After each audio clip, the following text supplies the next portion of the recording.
8-mart Xalqaro xotin-qizlar bayrami munosabati bilan viloyat bo'ylab qator tadbirlar o'tkazilmoqda.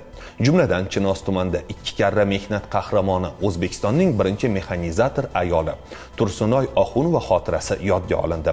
Navbatdagi lavhamiz shu haqda.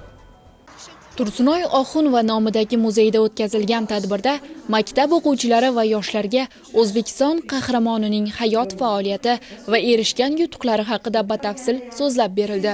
Yosh avlodni mehnatsevarlik, halollik va bilimga intilish ruhida tarbiyalash, ularda o'qish va mehnatga bo'lgan muhabbatni uyg'otishda bu kabi zamondoshlarimizning hayot yo'li ibrat maktabidir.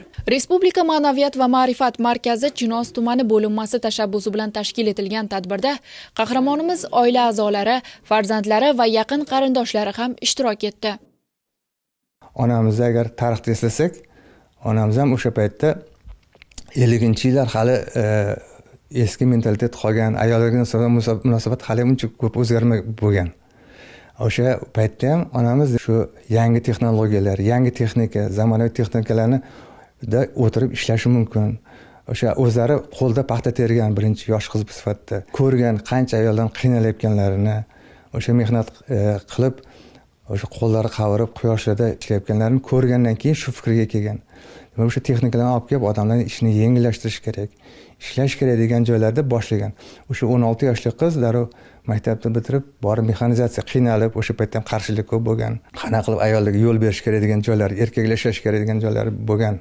O'shanda borib o'qib kelib, og'ir traktorlarda yer haydab, keyin qo'shimcha yana paxta terish mashinasida ham o'qib kelib, o'shani olib, terib, hattoki o'sha texnikani yangilash bo'yicha ham qatnashgan, o'z fikrlarini berib, yangi model traktorlarda ishlashib, o'sha paytda 90 tonna majburiyatda 210 tonna paxta terib, yosh qiz o'shani isbotlab bergan. O'sha birinchi mukofotlarini o'sha 18 yoshida olganlar.